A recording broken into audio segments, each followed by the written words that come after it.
Welcome to Morak World. En fait, il y a des cons un peu partout, voilà. Ça, c'est un prototype exprès pour vous que je vous ai amené là. Hein. Vous allez l'amener à Charabeu jusqu'à Lausanne. Parce que je suis assez vieux pour m'en foutre un peu. Bah, c'était une belle soirée, voilà. On va pas se le cacher, il est très très tôt. Morax is back. L'invité du matin. Artiste aux multiples talents, reconnue pour sa passion musicale en tant qu'autrice, compositrice et interprète, mon invité de ce matin révèle en 2019 son combat courageux contre un cancer du sein. L'année suivante, engagée dans la sensibilisation, elle participe à l'émission Star à nu, diffusée sur TF1, mettant en lumière cette maladie. Alors qu'octobre débute, mois dédié à la lutte contre le cancer, aujourd'hui, Fanny Leb revient pour partager son parcours de guérison et ses conseils et son combat à travers une bande dessinée intitulée Face au vent, qui sera disponible dès le 10 octobre prochain. Cette BD témoigne de sa victorieuse lutte contre le cancer au sein du cancer du sein du type triple négatif, accompagnée de l'illustratrice engagée Cyrielle Pisapia, qui relate son propre combat contre la sclérose en plaques. Cette œuvre promet un récit bienveillant et poignant. Bonjour Fanny Leb. Bonjour Philippe. Comment ça va ? Très bien. Et toi ? Très très content de te recevoir sur ce plateau. Moi aussi, c'est très beau ce plateau. Waouh, Eh bien, hein, c'est pas mal. Hein. C'est chic, c'est bien, tout est propre. Bravo. Merci d'être là. Et j'ai envie de te dire bravo à toi, bravo pour cette BD. Incroyable. Je ne pensais pas te recevoir un jour pour parler BD. Oui, bah, tu vois, dans la vie, on peut faire plein d'autres choses. Et c'est vrai que j'avais besoin de boucler la boucle, de parler de ce petit tremblement de terre que j'ai eu dans ma vie, qui m'a appris énormément de choses. Donc je pense que transmettre mon expérience, ce que ça m'a appris, ce que ça a révélé en moi, j'ai eu envie de le partager. Parce que si ça peut aider les autres, eh bien, je le fais avec plaisir. On va y revenir. Pourquoi une BD et pas un bouquin, finalement ? Parce que justement, je trouvais que c'était plus léger, ça dédramatisait un peu le sujet. Et puis, il y a déjà des bouquins qui ont été déjà écrits sur ce sujet-là. Et je me suis dit, c'est une autre manière d'en parler, c'est différent. Et puis, les dessins, moi, j'étais toujours hyper heureuse quand je recevais les dessins petit à petit, parce que je ressentais mon émotion au moment où, ça me rappelait évidemment des choses, mais c'est fou comment le dessin peut vous transmettre un milliard d'émotions différentes, quoi. C'est pas la même chose. Dédramatiser, tu l'as dit. Dédramatiser, pardon. C'est quelque chose que tu t'es efforcé de faire tout au long, tu l'as dit, de ce tremblement de terre, pour reprendre tes mots. Moi, je me souviens t'avoir reçu aussi pour en parler. Et ça aussi, c'était un peu ton point d'orgue. Hein. On dédramatise, c'est important. Oui, je pense que l'humour est une arme face à n'importe quelle épreuve dans la vie. Et j'essayais de mettre de la légèreté. Évidemment que c'était difficile, c'est un vrai tremblement de terre, ça secoue votre vie complètement. C'est pas évident, c'est dur. Mais dans la douleur, dans la difficulté, on peut trouver du positif. On peut essayer de rire, ça fait du bien et on en a besoin. Tu vois, c'est hyper important. Hein. Oui, complètement. Ouais. Effectivement. Qu'est-ce que tu retiens de cette période, justement, le soutien des gens autour de toi, de ta famille, des proches ? C'est important tout ça ? Qu'est-ce que tu retiens aujourd'hui de toute cette période ? J'ai eu une chance énorme d'être entourée comme je le suis. Et c'est vrai que, en fait, je pense que j'ai beaucoup de chance d'avoir aussi été traitée en Suisse. Je veux dire, c'est incroyable, la technologie des traitements, le suivi des accompagnants, les infirmiers, infirmières.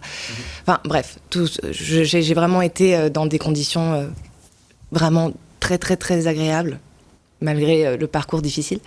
Maintenant, ce que j'ai appris, ça m'a changé, ça m'a révélé, ça m'a permis d'ouvrir les yeux sur plein de choses dans la vie. Donc c'est pour ça que cette BD, elle est bien sûr sur ce qui s'est passé, mais aussi beaucoup sur l'après, sur la reconstruction, sur ce que ça m'a appris, ce que ça m'a... les changements de cap, voilà, on n'est plus la même. On décide aussi d'assumer certains choix, de peut-être changer de cap, de bouffer la vie, vraiment. Et parfois, les gens autour de vous sont un peu déstabilisés. Parce qu'on se dit, on ne sait pas de quoi il fait demain. J'ai frôlé ça, maintenant je veux kiffer, je veux vivre, je veux faire tout ce que j'ai envie, j'ai soif d'aventure, j'ai envie de faire plein de trucs. Et voilà, donc il y a aussi un mindset qui change, une manière de voir les choses qui est différente. Et la reconstruction est importante parce que c'est pas facile quand on en sort. Et après, j'ai plein de choses auxquelles j'ai essayé une rigueur pour pouvoir trouver mon équilibre, mon alignement, mon bien-être, si tu veux, parce qu'on est dans une société qui est quand même pas évidente, c'est difficile de trouver sa place, il y a beaucoup de stress, d'anxiété, on attend des choses de vous, enfin, il y a plein de trucs, enfin, bon, tu dois connaître ça aussi, on a tous des épreuves, tous des moments difficiles, donc c'est comment essayer de rester proche de ce qui l'on est, ce que l'on veut faire, ce que l'on veut être, en étant sincère avec soi-même et en osant, en fait, faire ça, et c'est important, tout ce parcours-là, j'en parle aussi beaucoup dans la BD, parce que j'estime que la vie, c'est ça, quoi. Donc une grosse remise en question qui passe par la positive attitude. Hein, tout à fait. C'est un peu ça, effectivement, avec cette envie absolument de mordre la vie à pleines dents. Et là, on te voit avec une pêche d'enfer et ça fait plaisir. Ça fait plaisir. J'aimerais que tu nous parles un peu de cette collaboration avec Cyrielle Pisapia. Ouais. Comment ça s'est passé alors le travail? Il y avait une partie écriture, il y avait une partie dessin. Comment vous avez travaillé? Comment vous êtes entendus déjà? Parce que c'est pas évident de... Non, c'est pas du tout évident. Quand l'idée de faire une BD est venue, on m'a évidemment envoyé plusieurs illustrateurs différents, illustratrices différentes. Et c'est vrai que je n'étais pas convaincue, j'arrivais pas à visualiser le truc. Et tout d'un coup arrive la BD de cette fille qui s'appelle Le Passager. Cyrielle Pisapia a écrit ça, elle est atteinte de la sclérose en plaques. Et je lis sa BD et je suis touchée par ce qu'elle transmet, par ses dessins, par son histoire, par sa sensibilité. Et en fait... un coup de téléphone, elle habite à Marseille. Ouais. On a une maison de famille, on avait une maison de famille dans le sud de la France. Ouais. Je lui ai dit, écoute, on a 1 heure de route, viens me voir si tu veux, si ça te plaît. Elle me dit, ok, je viens. On a parlé pendant 6 heures non-stop, on a connecté de fou. Ouais. Et depuis, c'est une amie. Voilà. J'étais complètement à l'aise avec elle, de parler de tous ces sujets-là, de dire non, ça me va pas. Là, voilà, c'est un moment très difficile, je dois revenir là-dessus, etc. Mais j'avais pas de... Voilà, c'est sans filtre, c'est une BD, de toute façon, c'est une mise à nu totale, sincère, complètement sincère, et il fallait que je sois avec quelqu'un pour écrire tout ça et dessiner tout ça, qui j'ai une confiance énorme. Et cette fille est devenue une vraie amie. Et aujourd'hui, c'est une grande fierté, j'imagine, voir ce bébé, en quelque sorte. Ouais. Hein, c'est un gros travail, effectivement. Mais il y a une appréhension, un petit peu, quand même, aussi. Comme tu sors un album, toi qui as sorti un album plusieurs fois, plusieurs albums, qui a fait beaucoup de musique. Oui, le dernier, 2 semaines avant le confinement. Oui.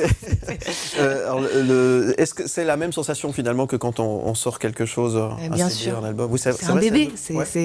Et puis, moi, j'essaye au maximum d'être la plus vraie possible dans tout ce que je veux transmettre. Donc, j'y mets tout mon âme, tout mon cœur. Donc, forcément, une fois que ça sort, voilà, j'espère que ça peut aider les gens. Et c'est comme un album ou une musique, j'espère que ça va leur plaire, ça va leur procurer des émotions, que ça va peut-être les aider, leur donner de la force, de la joie, des larmes. Enfin, voilà, on est dans l'art, on transmet des choses, en tout cas, qui viennent du cœur. Et forcément, le track, il est là et ça sort demain. Et c'est fou, quoi, que ça sorte demain. C'est dingue. Voilà, quoi. Welcome to Morac World. L'invité du matin. Et mon invité ce matin, c'est Fanny Lab. Merci d'être avec nous, Fanny. On parle de Face au vent. Fanny qui sort une BD. Ah, ça change de la musique. Quoique, alors la musique, elle est mise de côté ou pas du tout? C'est une parenthèse? Parenthèse, j'ai fait une pause, il fallait que je m'investisse complètement dans cette BD. Mais d'ailleurs, la musique est dans cette BD parce que j'ai écrit quand même l'album The Awakening pendant mes traitements. Donc, il y a des petits QR codes où on peut aller écouter les morceaux en fonction des petites vignettes que vous allez lire. On va y venir, justement. Voilà, il y a plein de choses dedans, plein de surprises. Oui, c'est ça, c'est que finalement, ça va ensemble. Ça va accompagner finalement la lecture. Oui, parce que la musique, ça a été une thérapie pour moi. C'est une passion, c'était aussi une thérapie pendant cette épreuve-là. J'ai fait une petite pause, mais là j'y reviens et je me remets en studio et j'ai envie de réécrire et j'ai envie de faire un nouvel album. Et bien sûr, c'est ma vie, je n'abandonnerai jamais la musique, jamais la scène, impossible. Le terme BD autobiographique te convient? Oui. C'est assez d'accord avec ça? Oui.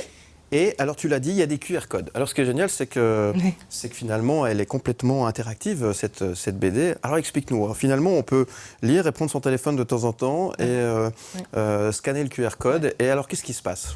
Qu'est-ce qui se passe? Parce que j'ai encore pas eu le temps d'essayer.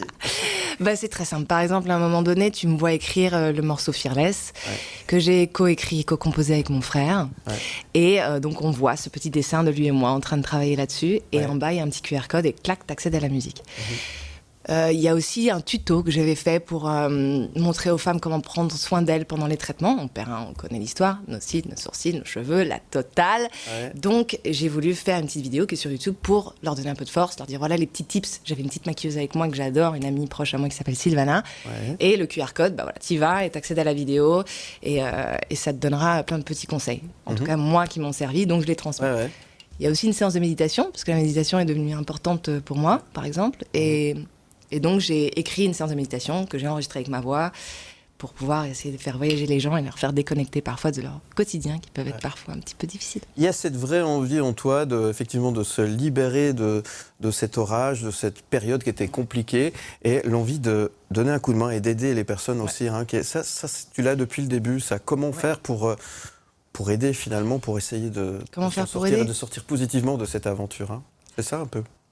Tu me dis comment faire pour aider ? Ouais, t'as toujours eu ça pour aider les autres, hein, dans toute la démarche depuis le début. Ouais, je pense que je suis pas la seule j'ai rencontré beaucoup de femmes aussi qui ont traversé la même épreuve que moi et qui ont envie aussi d'aider. C'est-à-dire que j'ai eu la chance de m'en sortir. J'ai appris énormément sur moi-même. Je l'ai pas pris comme un ennemi, ce cancer. Je me suis dit, ok, bon, t'es là pour m'apprendre quelque chose, t'es pas là rien n'arrive par hasard. Je vais tirer de cette expérience le meilleur et c'est ce que j'ai essayé de faire. Et j'ai appris sur moi et je suis quelqu'un de différent. Et j'ai évolué, je pense, dans la bonne direction. Et j'ai envie, c'est comme ça. C'est comme si je me tentais d'une mission d'être proche des gens, de les aider. Je pense être quelqu'un d'assez empathique et sensible. Et voilà, je me dis, mais si cette expérience m'est arrivée, elle m'a marquée, transmets-la. Ouais. Il y a toujours bienveillance, beaucoup de bienveillance dans ce que tu dis, toujours, hein, depuis le début. Je crois. Oui, je crois. Et c'est pour donner de l'énergie, parce qu'en fait, de l'énergie, il en faut quand on est atteint de ce genre de maladie. Les angoisses, les doutes, les peurs vous traversent régulièrement. Donc le but est d'envoyer un peu de lumière, un peu de force, un peu d'énergie en disant visualisez et ayez confiance, même si là, je sais que c'est terrible et que c'est l'enfer, mais vous allez sortir de là. Enfin voilà, c'est ce que j'essaye de véhiculer comme message et un maximum de leur donner confiance, prendre les choses avec calme et surtout l'acceptation. Parce que pour moi, je pense que l'acceptation, c'est une des clés les plus importantes dans la vie. N'importe quelle épreuve que vous traversez, quand on accepte qu'elle est là, quand on accepte les douleurs, quand on accepte les drames, les épreuves qui vous traversent, je pense que c'est comme ça qu'on apprend à se connaître, que c'est comme ça qu'on peut avancer. Quand on est dans le déni ou dans la résistance, je pense que là, c'est plus compliqué d'avancer. Voilà. C'est mon point de vue. Après, j'espère que... Enfin voilà, c'est mon point de vue. En tout cas, je le transmets. Voilà. Est-ce que tu te sens différente aujourd'hui ? Ah ouais, franchement, oui. Ouais. Ouais. Je me sens encore plus vivante qu'avant. Ouais. Ouais, franchement. Ah, je vis intensément, je vis. J'ai besoin de... Tu fais plaisir de voir comme ça fait vraiment plaisir. C'est quoi les projets de Fanny là? Alors là, maintenant, il y a la promo pour la BD. Alors là, tu vas tourner un peu partout. Ouais. Là, c'est génial parce que je vais partir en van avec mon chien sillonner une partie de la France pour aller défendre cette BD et dédicacer dans plusieurs librairies. Donc, je suis hyper contente parce que j'aime l'aventure. Donc, c'est exactement ça. Ouais. Je serai évidemment en dédicace à Lausanne, d'ailleurs, le 14 et à Morges le 13 octobre. Et puis la musique, bien sûr, la musique. Oui, la musique, justement. Ouais. Tu reviendras nous parler de musique bientôt ? J'espère. Alors, je pense pas que ça sera tout de suite. Ouais, mais, une chose après l'autre. Une chose après l'autre. Mais au mois de novembre, je vais m'y remettre sérieusement et à fond. Merci, Fanny, pour ce beau message d'espoir aussi, ce message d'énergie, de courage que tu donnes et de bienveillance. Et puis bravo, parce que c'est vraiment très, très bien. Face au vent, aux éditions Le Duc, pour ce mois, le mois d'octobre, qui est l'octobre rose, comme on dit, hein, contre le cancer. C'est important aussi, le message, il ne sort pas ces périodes pour rien non plus. Hein. Non, le message aujourd'hui, est-ce qu'il est bien passé chez tout le monde, à ton avis ? Alors, par rapport à la sensibilisation, par exemple, l'autopalpation, par rapport aux femmes, je pense qu'on en parle de plus en plus. C'était assez tabou il y a quelques années. Je pense que là, maintenant, ça prend une belle place pendant le mois d'octobre. Et je veux dire, une femme sur 8 est touchée par le cancer du sein. Et il ne faut pas le négliger. Et quand on a un doute, par exemple, c'est bien de s'autopalper. Quand on a un doute, il faut prendre son téléphone, il faut aller voir son médecin. Il ne faut pas avoir peur, il ne faut pas attendre. Voilà. Un cancer pris à temps est un cancer qui se soigne. Et c'est très bien qu'on en parle de plus en plus. Parce que sensibiliser, c'est la base. Je pense que c'est comme ça qu'on avancera et qu'on essaiera de tous les niquer, ces cancers. Merci Fanny Leb. Qu'est-ce qu'on peut te souhaiter aujourd'hui ?